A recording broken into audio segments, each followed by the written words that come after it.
Haleluya. God is good and all the time. Allah itu baik selamanya. Kita beri tepukan yang paling memuliakan Tuhan Yesus kita. Luar biasa semangat dengan musik kita pagi ini. Ya. Shalom dan salam damai untuk semua jemaat Tuhan. Sebelum saya terus bawakan kita dengan bagian firman Tuhan, mari kita berdoa. Saya pimpin kita dalam doa. Bapa yang baik, kami bersyukur untuk pagi hari ini. Kami ada di tempat ini, itu semua adalah karena anugerah Tuhan. Sebentar lagi kami akan belajar bagian dari firman Tuhan. Memberkati hamba-Mu melalui segala persiapan yang sudah hamba-Mu lakukan. Setiap kata-kata yang keluar dari mulut hamba-Mu, biarlah itu dari isi hati Tuhan sendiri. Berikan hamba-Mu bahasa yang sederhana, yang mampu untuk kami mengerti semuanya Tuhan.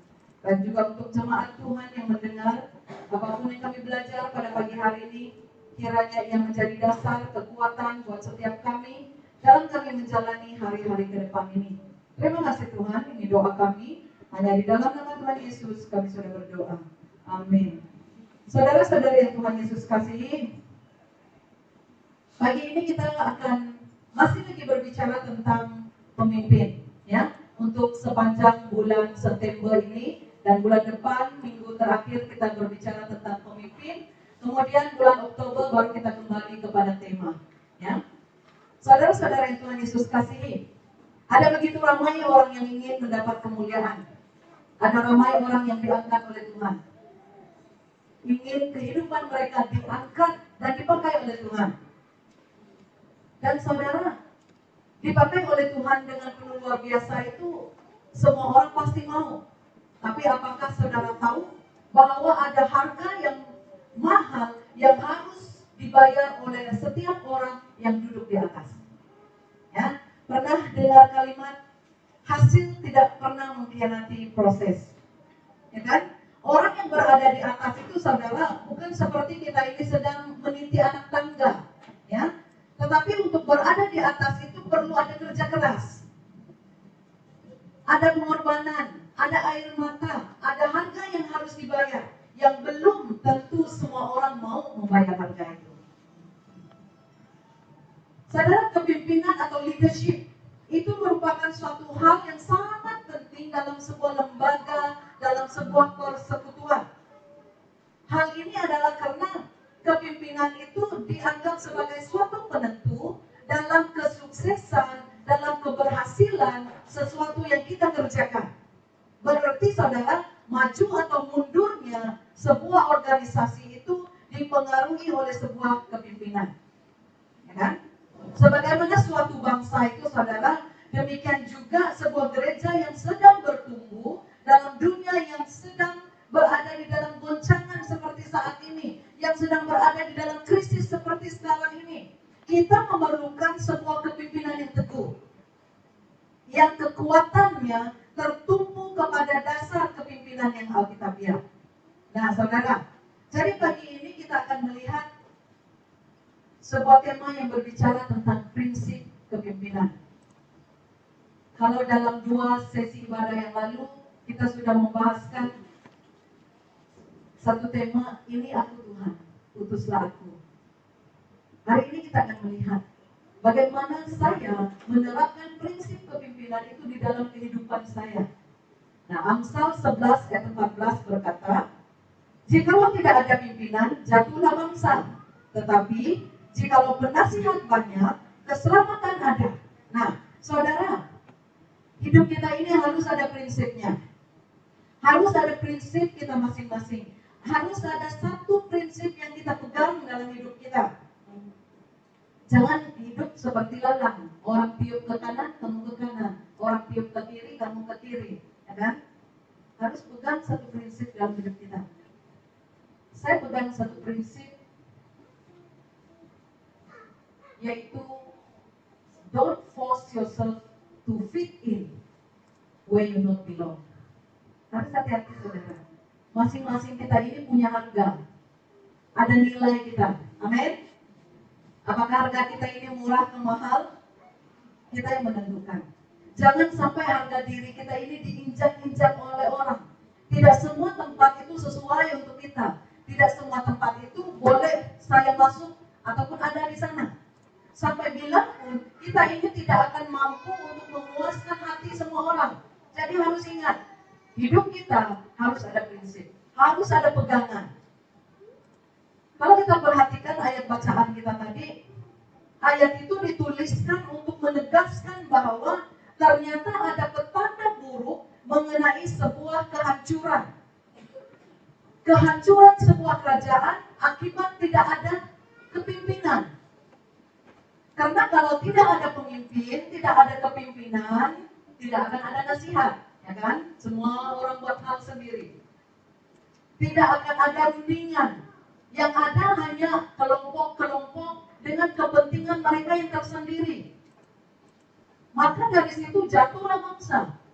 Demikian juga dengan gereja. Tidak ada pemimpin, tidak ada orang yang berbicara, tidak ada orang yang menegur, tidak ada orang yang boleh membuat keputusan. Masing-masing akan dengan kelompok sendiri. Dan akhirnya jatuhlah gereja. Tetapi saudara, ayat tadi juga menjelaskan bahwa ada petanda baik. Ada petanda baik yang akan membangun kemakmuran bagi bangsa, yaitu kalau penasihat itu ramai dan mereka saling memperhatikan antara satu sama lain, bertindak sebagai suatu kesatuan yang sangat serasi. Berarti mereka akan saling mengambil berat, saling mengambil tahu antara satu sama lain. Maka keselamatan itu ada. Nah, inilah yang dijelaskan dalam ayat bacaan kita tadi. Oleh demikian saudara, seorang pemimpin itu, baik saudara pemimpin di rumah, di tempat kerja, di gereja, dimanapun saudara berada, seorang pemimpin itu harus memegang prinsip kepimpinan seperti yang akan kita belajar pagi ini. Yaitu yang pertama, dia harus dipanggil oleh Allah. Menjadi seorang pemimpin itu bukan karena seminar. Seminar jadi pastor, jadi saya harus jadi pastor lah kan. Esok lusa seminar jadi yang lain lagi, saya putar lagi profession. Tidak.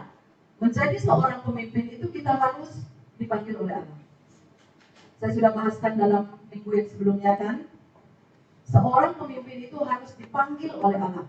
Bukan karena saya suka, bukan karena saya minat, tetapi panggilan Allah itu harus nyata dalam hidup kita. 2 Timotius pasal 1 ayat 9 berkata, dialah yang menyelamatkan kita dan memanggil kita dengan panggilan kudus. Bukan berdasarkan perbuatan kita, melainkan berdasarkan maksud dan kasih karunia-Nya sendiri yang telah dikaruniakan kepada kita dalam Kristus Yesus sebelum permulaan zaman. Berarti dari subah Allah sedang menetapkan panggilan setiap kita. Lain orang, lain panggilan yang Tuhan letakkan. Betul? Ada setuju kan?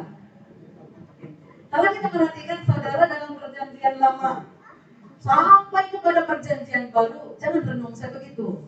Alkitab menjelaskan bahwa pemimpin umat Tuhan itu adalah mereka yang dipanggil dan ditetapkan oleh Allah. Amin. Amin. Nah, sebagai contoh, Musa dengan Yosua. Saya letakkan teks dari sana, nanti kamu boleh baca. Saul dan Daud. Dan dalam perjanjian baru para rasul. Dan banyak lagi contoh-contoh. Mereka ini dipanggil oleh Allah. Kalau dalam tema ini aku Tuhan utuslah aku dalam 2 bahagian yang lalu saya ada katakan kan. Meskipun kita tidak dipanggil dengan belukar, api belukar di tengah goncangan dunia, tetapi panggilan Tuhan kepada kita itu harus jelas. Harus dengar suara Tuhan. Alkitab menjelaskan bahwa pemerintahan gereja itu bersifat teokrasi yang bermaksud pemerintahan, kepimpinan yang mengiktiraf Tuhan sebagai pemerintah teragung. Berarti Tuhan itu adalah yang teratas, yang menjadi kepala. Dalam sistem pemerintahan teokrasi ini, Allah lah yang memilih, Allah yang memanggil, Allah yang memperlengkapi orang-orang tertentu menjadi pemimpin bagi umatnya. Nah, tujuan Tuhan memberikan otoriti atau kuasa kepada para pemimpin gereja itu adalah sesuai dengan kehendak Allah sendiri. Supaya kita mampu menjalankan tugas-tugas untuk mencapai tujuan dan rencana Allah. Karena itu saudara, seorang pemimpin itu harus mempunyai prinsip kepemimpinan, di mana dia harus dipanggil oleh Allah untuk melakukan pelayanan Tuhan. Pemimpin itu haruslah seorang pribadi yang memiliki pengabdian penuh, penyerahan diri sepenuhnya untuk memenuhi panggilan tersebut. Bukan karena suka, bukan karena saya minat, tetapi panggilan Allah itu harus nyata dalam hidup kita. Karena untuk menjadi seorang pemimpin yang baik, jangan jadikan jabatan kita sebagai pemimpin itu sebuah profession, tapi jadikan dia sebagai sebuah pelayanan. Ingat, di dalam gereja Tuhan, di dalam perjanjian baru, Yesus Kristus adalah kepala gereja. Manakala gereja atau jemaat adalah tubuh Kristus. Amin. Ingat, setiap manusia, kamu dan saya diciptakan untuk sebuah tujuan. Dan panggilan Allah untuk setiap kita itu sangat bersifat personal. Tuhan memanggil setiap kita untuk melaksanakan tugas yang sudah Dia sediakan, yang sudah Tuhan persiapkan untuk kita. Kalau kita pikir sepertinya sangat mudah, kan? Walaupun demikian, harus kita tahu bahwa ada kerinduan hati Tuhan untuk setiap kita, masing-masing kita. Dalam panggilan kita masing-masing, dalam apa yang sudah Tuhan rencanakan buat kita masing-masing, itu tidak sama. Dan panggilan Tuhan itu tidak hanya duduk diam, tapi harus kita bergerak seiring dengan perjalanan kehidupan kita. Yang kedua, prinsip kepemimpinan yang harus ada pada seorang pemimpin adalah berjiwa hamba. Saudara, seorang pemimpin harus mempunyai pengabdian penuh terhadap jabatan, tugas, bahkan tanggung jawab yang diberikan kepadanya. Dan bukan hanya untuk mencari nama. Menjadi seorang pemimpin itu mungkin di tempat kerja kita, di gereja, dimanapun, bukan hanya untuk populariti, bukan hanya untuk mendapat gelaran atau nama. Markus 10 ayat 43 berkata, tidaklah demikian di antara kamu, barang siapa ingin menjadi besar di antara kamu, hendaklah ia menjadi pelayanmu. Dan barang siapa ingin menjadi yang terkemuka di antara kamu, hendaklah ia menjadi hamba untuk semuanya. Saudara, tidak semua hal yang kita perbuat akan mendapat pujian, melainkan sebahagian yang kita kerjakan, kita akan menerima kritikan. Tidak semua yang kita lakukan itu akan menyenangkan orang lain, saudara. Kritikan itu memang selalu ada dalam hidup manusia. Namun yang terpenting adalah bagaimana kita meresponi hal-hal tersebut. Ini bukan berbicara soal benar atau salah, tapi respon kita. Demikian juga dengan pemimpin yang baik. Pemimpin yang baik harus dapat menerima kritikan, menerima teguran, serta nasihat dari orang lain. Saudara, ditegur orang lain itu sangat sakit, ya kan? Oh, tak pernah ditegur, gak baiknya. Ya, saya kadang-kadang selepas turun dari mimbar, ada yang WhatsApp, Pastor Kenek juga khotbah kamu. Pastor, macam terfokus kamu hari ini. Oh, kamu pikir saya tidak terima WhatsApp? Saudara, ditegur itu kan untuk membina kita. Bagaimana kita meresponi teguran tersebut? Di sebuah gereja saya pernah berkhotbah, turun sejak saya dari mimbar, saya terima WhatsApp lagi. Bukan di sini ya, di satu gereja. Saya baru posting waktu itu. Pastor, kurangkan penggunaan bahasa Indonesia. Jawab dari saya. Kami di sekolah biasa kok kami pakai buku Indonesia. Jawab juga kan. Saudara, menerima teguran, kritikan itu sangat sakit. Tapi pikirlah dua hal. Dari teguran dan kritikan itu yang akan memperbaiki kita. Setuju? Oh, di sini saja setuju, sini tak setuju? Ya, saya harus semua setuju lah. Seorang pemimpin yang baik menurut Alkitab itu pemimpin yang berjiwa hamba. Artinya dia menggunakan kekuasaan yang ada pada dia untuk banyak orang. Sekaligus dia mempunyai jiwa yang rendah hati. Dia mampu mengendalikan, dia mampu menguasai diri dia seperti seorang hamba yang mengabdi kepada tuannya. Silap-silap kalau kita terima teguran seperti itu, boleh bikin gaduh, ya kan? Nah, tidak mau pandang muka, nak mau pisang depan rumahnya, kalau boleh yutan lah kalau sana. Karena kepahitan dengan teguran. Tapi seorang pemimpin yang berjiwa hamba itu, justru teguran itu yang akan membuat dia semakin apa? Semakin meningkat, semakin maju dalam pelayanan dia, dalam pekerjaan dia. Karena kalau tidak ada orang menegur kita, kita tidak tahu apa yang saya buat salah, apa yang tidak ngam. Nah, mari saya bawa kita semua untuk melihat ciri-ciri seorang pemimpin itu. Saudara, kalau kita perhatikan, bos dan pemimpin, ini satu sebutan khas untuk orang-orang atasan, kan? Di tempat kerja kita panggil bos. Belum pernah saya dengar orang panggil bos. Ada kan?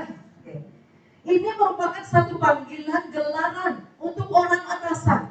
Tetapi ternyata dia memberi impak yang berbeda kepada orang bawahan dia. Seorang bos itu dia akan mengandalkan kekuasaan dia. Dia akan memerintah, tetapi dia mengabaikan. Ya? Seorang bos, dia memerintah, tetapi dia mengabaikan. Dia tidak kisah pun dengan perasaan kamu. Yang penting apa yang dia target itu berhasil. Tetapi seorang pemimpin itu, dia akan mengandalkan prinsip. Dia akan mengandalkan kewibawaan dia. Dia ada integriti dalam pekerjaannya. Di mana seorang pemimpin itu akan membawa, dia mendengar, dia mengajar, dan dia juga siap untuk diajar. Tidak ramai saudara yang siap untuk diajar, apalagi oleh orang bawahannya. Walaupun kelihatannya bos dan pemimpin itu seolah-olah sama, namun terdapat perbedaan antara bos dan pemimpin. Dia harus tahu, kita ini harus tahu bahwa seorang pemimpin, mereka boleh jadi bos. Tapi seorang bos itu belum tentu dia boleh menjadi seorang pemimpin yang baik. Betul? Kalau jawab dalam hati lah. Karena itulah seorang pemimpin itu harus mempunyai prinsip bahwa dia harus memimpin dengan hati yang berjiwa hamba. Memang tidak mudah saudara untuk menjadi seorang pemimpin yang berjiwa hamba. Tetapi kita boleh belajar dari Tuhan Yesus. Karena dia sendiri mengatakan dalam Markus 10 ayat 45, karena anak manusia juga datang bukan untuk dilayani, melainkan untuk melayani dan memberikan nyawanya menjadi tebusan bagi banyak orang. Nah, begitu juga dengan kehidupan para rasul yang hebat dalam memimpin, namun mereka bersikap seperti seorang hamba. Pemimpin yang arogan, yang sombong, tidak akan mau menerima kritikan dan nasihat dan juga teguran. Sehingga Salomo mengatakan, Amsal 12 ayat 15, jalan orang bodoh lurus dalam anggapannya sendiri. Itu dalam anggapan dia sendiri. Tetapi siapa mendengarkan nasihat, dia bijak. Amin. Nah, yang ini baru terasa yang dia setuju. Pemimpin yang berjiwa hamba adalah pemimpin yang memiliki motivasi untuk melayani, bukan hanya menunggu untuk dilayani. Bahkan bukan hanya memanfaatkan kekuasaan itu untuk kepentingan dia sendiri atau kelompoknya sendiri. Jadi ingat saudara, seorang pemimpin akan berusaha untuk menambah baik nilai orang lain. Berarti dia akan berusaha untuk mengangkat darjat orang yang bekerja sama dengan dia. Tetapi seorang bos, dia akan berusaha mempergunakan orang lain. Kadang-kadang kita ini tidak sedar kan, kalau itu jadi kambing hitam saja. Kita yang tidak tahu. Seorang pemimpin, dia akan meminta tolong dan bekerja sama. Tetapi seorang bos, dia hanya akan memberi arahan. Pergi, lakukan. Yang saya tahu, semua sudah siap. Semua sudah selesai. Itu beza pemimpin dan juga bos. Seorang pemimpin akan memberi jalan penyelesaian. Dia membuka jalan untuk setiap jalan-jalan yang buntu, bukan untuk mengerukan lagi keadaan, bukan untuk menambahkan lagi masalah. Tetapi seorang bos, dia akan menyalahkan. Siapa yang buat tadi? Kan?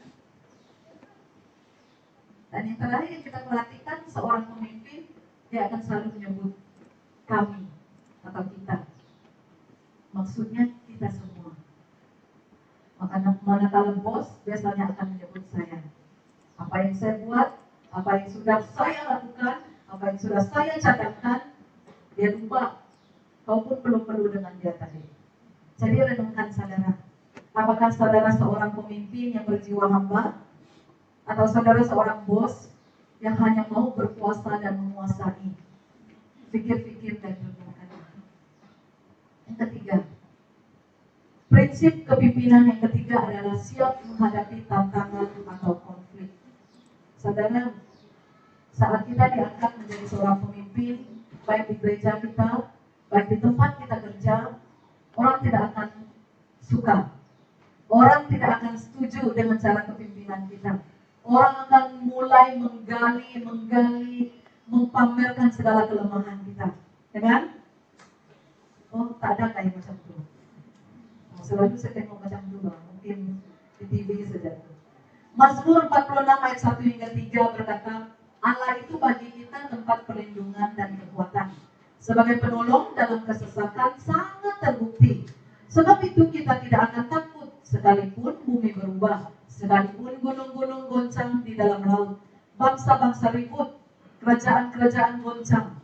Ia memperdengarkan suaranya dan bumi pun hancur. Saudara, seorang pemimpin yang baik itu harus sentiasa memiliki solusi, penyelesaian untuk sesuatu perkara. Jangan kita lagi yang menambahkan masalah itu. Sudahlah keruh keadaan, kau tambah keruh lagi.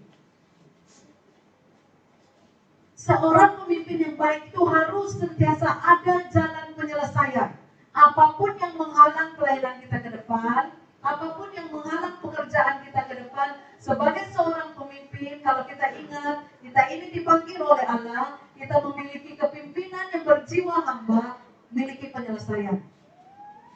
Jangan kita yang menjadi punca kepada tercetusnya tidak mengenal satu sama lain, protes di dalam gereja, di kalangan kita. Jadilah pemimpin yang neutral. Sana sini adalah kawan, ya kan? Jangan jadi pemimpin yang mempunyai kumpulan-kumpulan atau lingkungan yang menjadi supporter kita, ya kan? Nah, kalau kita perhatikan sekarang ini, seorang pemimpin rohani itu harus mempunyai manfaat, kemampuan untuk memanfaatkan segala peluang yang ada, dan siap untuk menghadapi tantangan-tantangan yang mendatang. Kalau kita perhatikan keadaan dunia sekarang, di zaman modern seperti sekarang ini, cabaran itu sangat berbeza. Apa yang harus kita hadapi? Kita menghadapi tantangan dan godaan dari keinginan duniawi. Itu berbicara tentang berkat, material, kemakmuran, kedudukan, kehormatan, uang, dan kemewahan. Kadang-kadang hal seperti ini boleh menantang kita, mencabar kita. Bahkan ada tantangan dari diri kita sendiri. Ego, sombong, tidak memegang nilai kepimpinan yang alkitabiah, tidak ada visi dalam kehidupan kita. Bahkan ada juga tantangan yang kita terima dari luar. Kita akan menerima kritikan, kecaman dari orang. Orang akan protes, konflik dan persaingan di dalam gereja. Nah, itu yang berlaku, saudara. Walaupun demikian, tantangan itu harus kita hadapi, harus kita lawan, harus kita atasi, dan harus kita selesaikan. Seorang pemimpin yang baik itu tidak boleh mengelak atau lari dari tantangan. Memang kita tak ada pilihan lain. kita harus siap untuk menghadapinya. Dan kita harus belajar untuk menemukan penyelesaiannya. Jadi apa yang harus kita lakukan? Antara strategi dalam kita menghadapi setiap tantangan adalah koreksi diri kita sendiri. Seringkali kita ini mudah menilai orang lain, tetapi kita lupa melihat diri kita sendiri. Lakukan peperangan rohani. Musuh kita yang terbesar adalah iblis. Berdoa dan puasa adalah cara yang sangat baik saat kita berdepan dengan tantangan. Tak perlu kita ceritakan kepada orang lain, saudara. Saya selalu memegang satu perkataan ini, not everyone that smile at you is your friend. Kadang-kadang banyak hal yang kita ini lebih suka, kata orang Indonesia, curahan hati itu kepada orang lain. Kita lupa, orang lain itu juga manusia seperti kita, ya kan? Nanti saya akan lanjutkan itu. Harus bijaksana dalam menghadapi situasi tersebut. Jangan bergaduh atau bersaing. Tuhan Yesus itu sudah menang untuk setiap kita. Yang keempat, jangan menyendiri. Bekerja sama dengan semua orang. Bagaimana kita melaksanakan sebuah pelayanan, pekerjaan kalau kita sendiri saja? Harus ada orang lain. Setiap orang itu diberikan oleh Tuhan karunia dan talenta yang berbeza, kan? Dan semua ini akan kita gabungkan untuk kita lakukan satu pekerjaan yang hasilnya nanti pasti luar biasa. Amin. Itulah sebabnya seorang pemimpin itu harus siap untuk menghadapi tantangan dan konflik. Ingat saudara, menjadi seorang pemimpin itu jangan lemah. Memang saya akui kita ini manusia biasa. Keterbatasan kita itu ada. Namun percayalah sepenuhnya kepada janji dan penyertaan Tuhan yang pastinya meneguhkan dan menolong kita. Firman Tuhan ada berkata bahwa Tuhan akan memegang kita dengan tangan kanannya yang membawa kemenangan. Amin. Amin. Jadi segera ambillah komitmen untuk kembali mengarahkan fokus kita kepada Tuhan. Kembali bangunkan hubungan kita dengan Tuhan. Belajarlah untuk taat pada tuntunan Tuhan. Saat kita kembali percaya sepenuhnya kepada Tuhan, maka percayalah kita akan mengalami suatu kebangkitan yang besar dan kita akan meraih kemenangan dalam segala apapun yang kita lakukan. Amin. Amin. Yang keempat, ini yang terakhir. Nah, saya suka sebut yang keempat, yang terakhir ini. Kalau kita sebut saja yang terakhir, yang tertidur pun bangkit dari tidur, kan? Yang lumpuh berjalan, yang buta pun melihat. Prinsip kepemimpinan yang keempat dan yang terakhir, jadilah teladan. Ini susah untuk kita lakukan. 1 Timotius pasal 4 ayat 12. Jangan seorang pun menganggap engkau rendah karena engkau muda. Jadilah teladan bagi orang-orang percaya.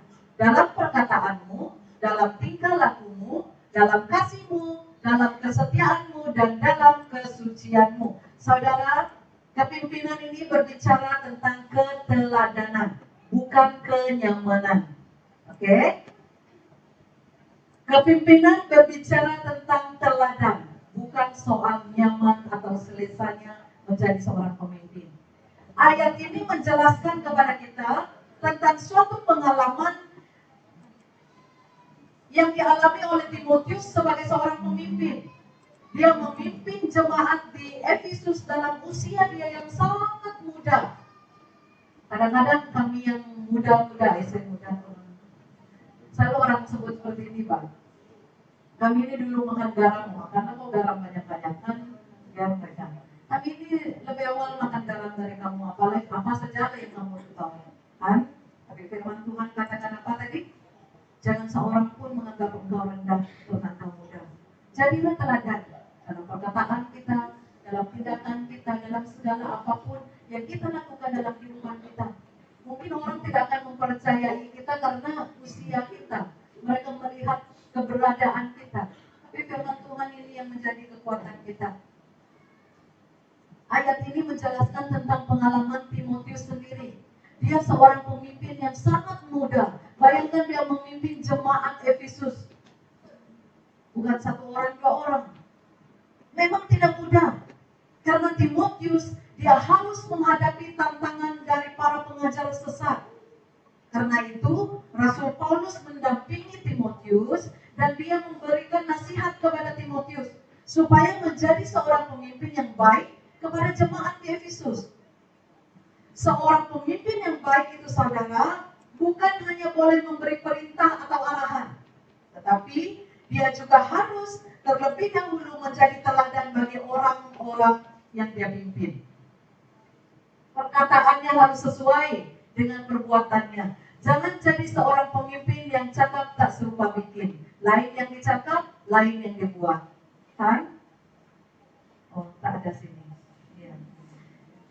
Titus pasal 2 ayat 7 hingga 8 berkata, dan jadikanlah dirimu sendiri suatu teladan dalam berbuat baik.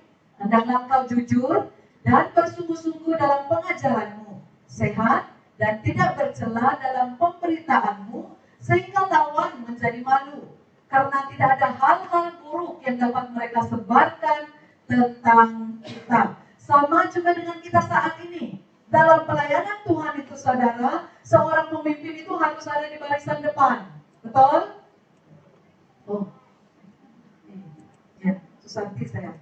Dan mereka inilah yang akan memberi arahan dan kemudian diikuti oleh para anak buahnya, ya kan? Ya, berarti siapa yang jadi sasaran utama? Siapa? Pemimpin itu yang ada di barisan depan, dialah yang akan menjadi sasaran terdepan dari musuh. Seorang pemimpin itu bukan hanya harus menjadi teladan dalam iman dan kasih, tetapi juga dalam sikap moralnya, bagaimana perilakunya. Seorang pemimpin itu harus mempunyai tingkah laku yang sopan, bahasa yang santun, tidak angkuh, tidak sombong. Sebab itu dalam Kisah Para Rasul 20 ayat 28 berkata, karena itu jagalah dirimu dan jagalah seluruh kawanan, karena kamulah yang ditetapkan Roh Kudus menjadi penilik untuk mengembalakan jemaat Allah yang diperolehnya dengan darah anaknya sendiri. Nah, saudara, perhatikan ayat ini. Ayat ini mengatakan jagalah dirimu, kan? Itu yang disebut dulu kan. Kemudian baru disebut jagalah seluruh kawanan. Berarti, saudara, seorang pemimpin itu, apalagi pemimpin rohani, kita harus mempunyai karakter yang baik. Kita harus ada integriti diri kita. Jangan sembarangan. Amin, pemimpin. Kita semua adalah pemimpin. Kita pemimpin di dalam keluarga kita. Ada istilah kan, seperti ketam mengajar anaknya berjalan dengan betul. Kalau kita sendiri tidak betul, bagaimana anak ketam itu mau ikut? Kan? Belum hati saja. Karena itu, saudara, milikilah si prinsip kepimpinan dan jadilah teladan kepada semua orang. Bagaimana menjadi teladan? Hidup sederhana. Miliki standar hidup yang sama dengan para pengikut yang lain. Berarti tak ada grade A, grade B, grade C. Kadang-kadang di dalam kelompok-kelompok ada grade kan. Grade A, kadang-kadang dia ikut cara atau gaya hidup. Banyak tren-tren sekarang ini, saudara. Tetapi menjadi teladan itu kita harus hidup sederhana. Miliki standar hidup yang sama dengan para pengikut, orang-orang yang ada dengan kita. Mungkin dalam hal berpakaian, makanan kita, pekerjaan kita. Yang kedua, miliki kerendahan hati. Ini yang sangat penting untuk seorang pemimpin. Bersikap rendah hati. Biarkan tingkah laku kita itu menunjukkan bahwa kita ini tidak berpikir tinggi terhadap diri kita sendiri. Kadang-kadang kita selalu mendengar, kalau bukan saya, kan? Selalu kita dengar perkataan juga, kalau bukan saya, tidak mereka tuh macam ini, kalau bukan saya, ya lah, kalau bukan kau lah. Tapi menjadi seorang pemimpin yang menjadi teladan hidup dengan penuh kerendahan hati. Yang ketiga, miliki kedewasaan. Bagaimana kita dapat melihat kedewasaan seorang pemimpin? Seorang pemimpin yang dewasa bukan kita nilai dari segi umur dia, tapi dari segi cara dia tidak akan bertindak sembarangan. Dia tidak akan mengucapkan gurauan atau kata-kata yang kononnya sangat lucu, namun sebenarnya sangat menyakitkan orang lain. Dan sebenarnya kita kelihatan sangat bodoh. Jangan jadi seorang pemimpin seperti itu. Orang-orang tidak akan mengagumi kita atau menghormati orang seperti itu. Malah kita ini menjadi bahan tertawa orang tanpa kita sadar. Kita saja yang syuk-syuk sendiri. Yang kedua, seorang pemimpin yang dewasa rohaninya, dia tidak berpilih kasih. Dia harus mendisiplinkan dirinya sendiri untuk menghindari sikap pilih kasih itu demi keselamatan setiap orang yang ada di dalam Kristus. Jangan ada kumpulan yang menjadi pilihan kita, jangan ada kumpulan yang kita pinggir. Harus menjadi neutral. Dan yang ketiga, bagaimana kita melihat kedewasaan seorang pemimpin yang mampu kita jadikan teladan. Dia adalah orang yang dapat kita percaya. Berarti dia harus memegang rahasia. Kadang-kadang kita manusia ini tewas di sini. Manusia ini suka dengar gosip, ya kan? Oh, ada yang dengar gosip sini, kan? Betul kan? Nah, di sini saja mungkin suka dengar di sini. Suci dan soleh hidupnya. Ya. Seorang pemimpin yang memiliki kedewasaan rohani, dia seharusnya menjadi seorang pribadi yang dapat dipercaya. Di sini kau cerita tentang Cancaluk sampai di sana dia jadi belacan, kan? Bagus jadi belacan. Dia goreng dengan kepiting lagi. Nah, seorang pemimpin yang dewasa rohani itu dia dapat dipercaya dari perkataannya, dari perbuatannya. Orang bercerita datang kepada kita bercerita karena mereka percaya dengan kita, kan? Tapi tidak sampai setengah hari. Heran sampai kita di kedai kan, masih oke kamu kak? Oke kenapa kan? Rupanya sudah dia sampaikan sana. Nah, seorang pemimpin yang memiliki kedewasaan rohani, dia akan sentiasa dipercaya oleh orang-orang bawahan dia.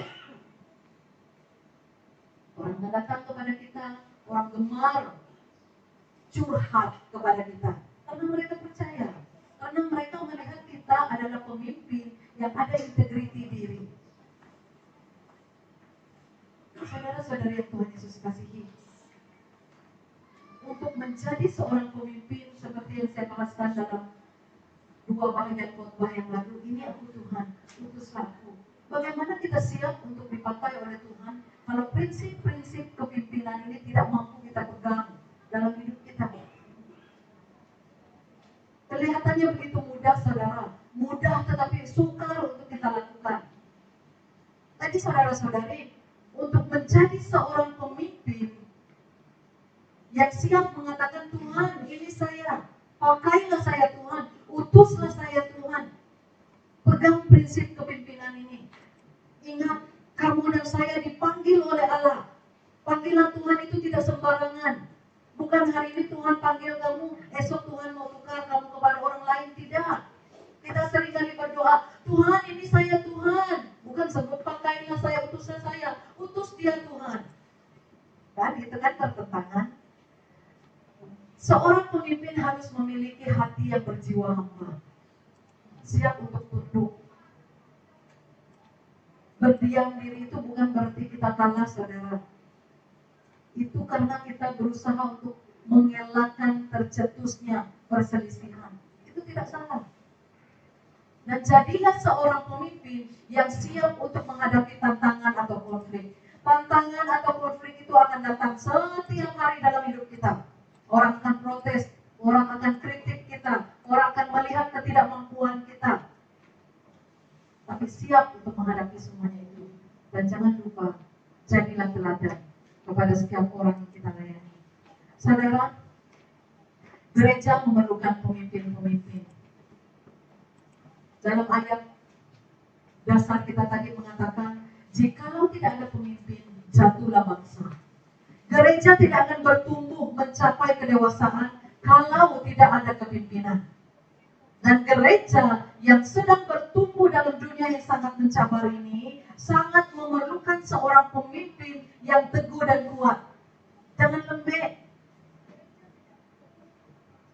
Pasti setiap kita merindukan sebuah gereja yang berhasil dan gereja kita menjadi berkat.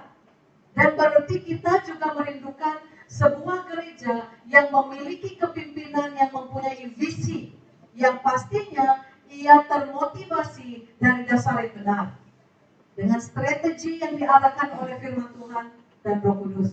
Amin. Karena itu saudara-saudari yang Tuhan Yesus kasihi, taruhlah kepercayaan di dalam diri kita bahwa Tuhan akan terus menyertai kita. Tuhan akan terus memakai kita dalam setiap tugas dan tanggung jawab yang dipercayakan kepada kita. Ini bukan terletak kepada betapa hebatnya saya, diri kita, tetapi kita harus setia dan mentaati setiap aturan dari Tuhan. Jangan menyimpang ke kiri dan ke kanan, tapi beritakanlah firman-Nya. Dan ingat saudara, seorang pemimpin itu adalah orang yang melihat lebih banyak dari yang dilihat oleh orang lain. Seorang pemimpin itu yang harus melihat lebih jauh daripada apa yang dilihat oleh orang lain. Belajar untuk meletakkan diri saudara dan saya di next level. Jadilah berkat melalui kepimpinan kita. Amin. Tuhan Yesus memberkati. Mari kita berdoa. Tuhan Bapa kami dalam kerajaan surga, kami sangat bersyukur atas firman Tuhan yang mengajar kami, menegur kami, bahkan menguatkan setiap pribadi kami. Tuhan, dimanapun Engkau memanggil kami, meletakkan kami dalam apapun posisi kami pada saat ini, mari Tuhan Engkau memakai kami, Engkau terus menyertai kami. Kami percaya Engkau adalah Allah yang sudah memanggil setiap kami, dan Engkau akan terus menyertai kami dalam pelayanan ke depan ini. Dalam segala apapun yang kami lakukan, biarlah kami tetap menjadi saluran berkat Tuhan untuk memberkati orang-orang yang ada di sekitar kami, ya Tuhan. Mungkin melalui kehidupan kami, mungkin melalui pelayanan kami, bahkan mungkin melalui pekerjaan kami. Mari Tuhan, Engkau hadir di tengah-tengah kehidupan kami. Kami berdoa pada saat ini, menyerahkan setiap jemaat Tuhan yang mungkin saat ini dalam kelemahan tubuh, di rumah sakit, di rumah mereka masing-masing, bahkan mungkin yang ada di antara kami. Lawati setiap mereka, ya Tuhan, sentuh setiap bagian tubuh yang sedang sakit pada saat ini. Kami percaya, di dalam nama Tuhan Yesus, mereka akan mengalami mujizat dari Tuhan. Kuasa kesembuhan dari Tuhan akan terus menyertai mereka. Kami berdoa menyerahkan setiap jemaat yang saat ini dalam kekurangan, mungkin karena kehilangan pekerjaan, masih mencari pekerjaan. Mari Tuhan Engkau sertai mereka. Biarlah berkat Tuhan terus tercurah dalam kehidupan mereka. Jemaat Tuhan yang dalam pergumulan permasalahan, lawati mereka Tuhan, berikan mereka jalan keluar, berikan mereka penyelesaian untuk setiap cabaran tantangan yang mereka sedang hadapi pada saat ini. Kami berdoa, ya Tuhan, untuk setiap anak sekolah minggu kami, muda-mudi kami serahkan ke dalam tangan Tuhan. Engkau memberkati mereka, ya Tuhan, baik yang masih bersekolah, baik yang sudah bekerja, ya Tuhan. Campur tangan, penyertaan Tuhan akan terus menyertai mereka. Tuhan, terima kasih, ya Tuhan. Kami mengucap syukur atas penyertaan pimpinan Tuhan dalam ibadah kami sesi yang pertama ini, ya Tuhan. Demikian juga untuk sesi yang kedua kami serahkan ke dalam tangan-Mu. Biarlah melalui pujian yang kami naikkan, melalui firman Tuhan yang kami belajar, setiap jemaat Tuhan diberkati. Dan nama-Mu Tuhan akan terus dimuliakan dan ditinggikan. Terima kasih Tuhan, yang doa kami hanya di dalam nama Tuhan Yesus. Kami sudah berdoa dan mengucap syukur. Amin. Terima kasih. Ibadah kita sudah selesai. Tuhan Yesus memberkati.